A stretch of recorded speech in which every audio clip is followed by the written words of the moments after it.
আসসালামু আলাইকুম, বিসমিল্লাহির রহমানির রহিম। শুভ সকাল। রান্নাঘরে চলে আসলাম, আটাটা সানিয়ে নিতেছি। আজকে লুচি আর আলুর দম বানাবো। সারামণি গতকালকে বলে রেখেছে আম্মু আমার জন্য লুচি আর আলুর দম বানিও।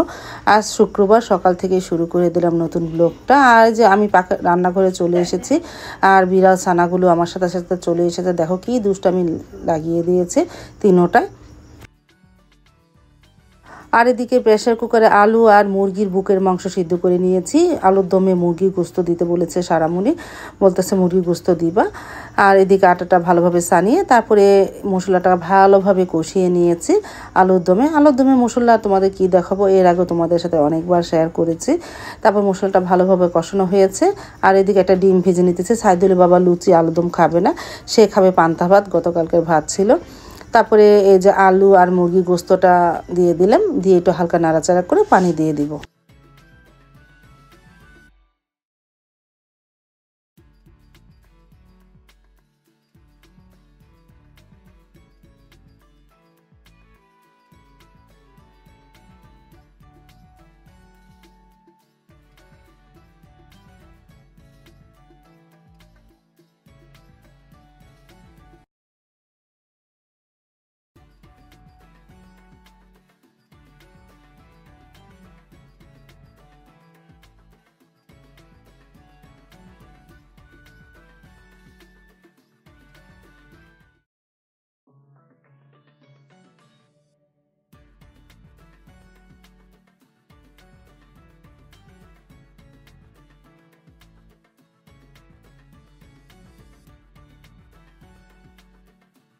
তারপর তো আস্তে আস্তে আলুর দমটা বানিয়ে ফেললাম। সাবা উঠেছে, ওকে নাস্তা দিই।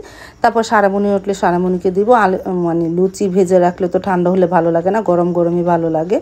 তারপর সাবাকে দেই, পরে সারামণিকে দিব না।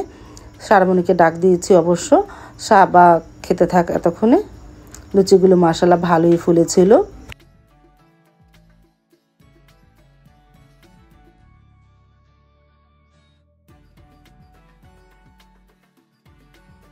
হয়ে গেল লুচি আলুর দম। সাবাকে দিয়ে আসে, ও টেবিলে বসে আছে।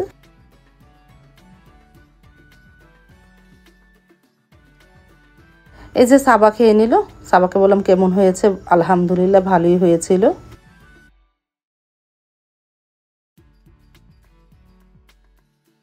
তারপরে আধা ঘন্টা পর আবারও চলে আসলাম রান্নাঘরে। সারামণি উঠেছে, ফ্রেশ হয়ে নিয়েছে। সারামণিকে লুচি ভেজে দিই।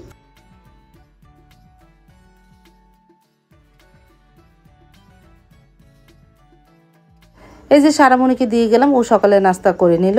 ওই তো খেতে চেয়েছিল, বললাম কেমন হয়েছে, ও বলল আলহামদুলিল্লাহ আম্মু অনেক মজা হয়েছে।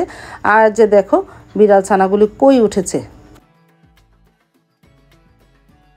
তারপর আমিও গরম গরম ভেজে নিলাম, আলহামদুলিল্লাহ ভালোই হয়েছিল।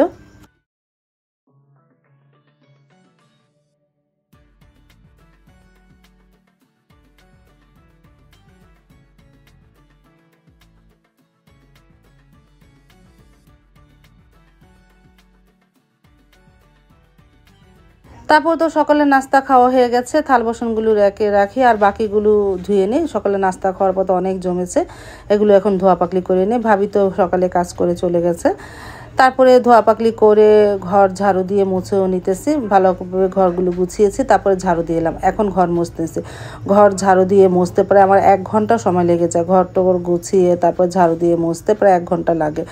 এখন ঘড়িতে প্রায় 11টার মতন বেজে এসেছে।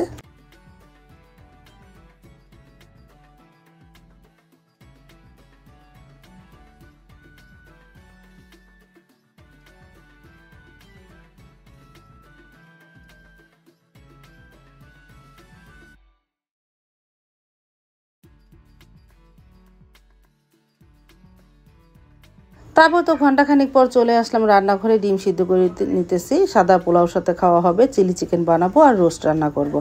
রোস্টে এই মুরগিটা আমার এক ঘনিষ্ঠ মানুষ, আমার নিজের আপন মানুষ দিয়েছে, সাথে পোলাও চালও দিয়েছে। এই জন্য সারামণিকে আজকে রান্না করে দিলাম রোস্ট আর সাদা পোলাও আর ডিম সাদা করে রান্না। ডিমে কোরমা বানাবো না, সাইদুল বাবা ডিম সিদ্ধ করে সাদা মানে পোলাওর সাথে সে খুব পছন্দ করে, কোরমা করলে সে এতটা খেতে চায় না। তারপরে রোস্টটা রান্না করতেছি। রোস্টের মশলা সব দিয়ে দিলাম। এর আগে রোস্টের রেসিপি তোমাদের সাথে শেয়ার করেছি, আজকে আর শেয়ার করলাম না। আর চিলি চিকেন রান্না করব, এই দুপুরের মেনু। তারপরে তো মশলাটাকে ভালোভাবে কষানো হলো। এখন দিয়ে দিলাম রোস্টটা। আমি 2টা রান কেটে দিয়েছি। অনেক সময় দেখা গেলো সাইদুল বাবা পোড়াটা খেতে চায় না, আমিও খাই না। দেখা গেল চিলি চিকেন এটা খাওয়া হলে আর রোস্ট খাওয়া হয় না, এজন্য আমি 2টা রান কেটে দিয়েছিলাম আর বাকিগুলো আলামিয়ে রেখেছি। আস্তে আস্তে মশলার সাথে একটু কষিয়ে নিই। তারপর অনেকক্ষণ ধরে কষানো হলো, এখন দুধ দিয়ে দিই। দুধ দিয়ে আরও কিছুক্ষণ রান্না করি।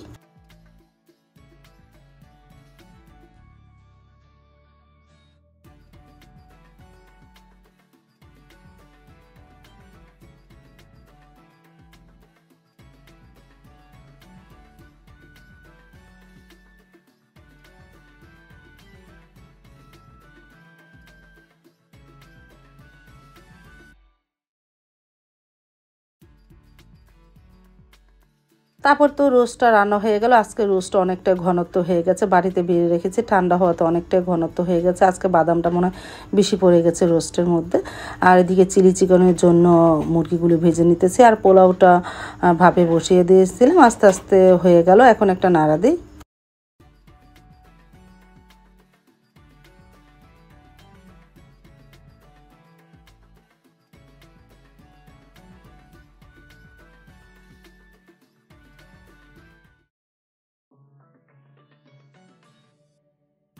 দুপুরে রান্নাটা কমপ্লিট হয়ে গেল। ডিম সিদ্ধ, রোস্ট, চিলি চিকেন আর সাদা পোলাও, এই দুপুরের মেনু।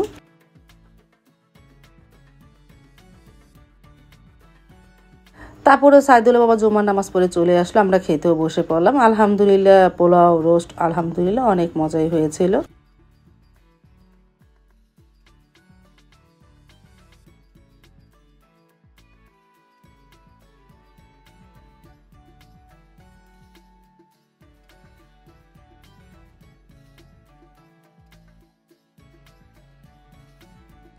তারপরে নিয়ে নিলাম চিলি চিকেন। আলহামদুলিল্লাহ চিলি চিকেন আর ডিম দিয়ে পোলাও খাওয়া হয়ে গেল, আর রোস্ট খাইনি।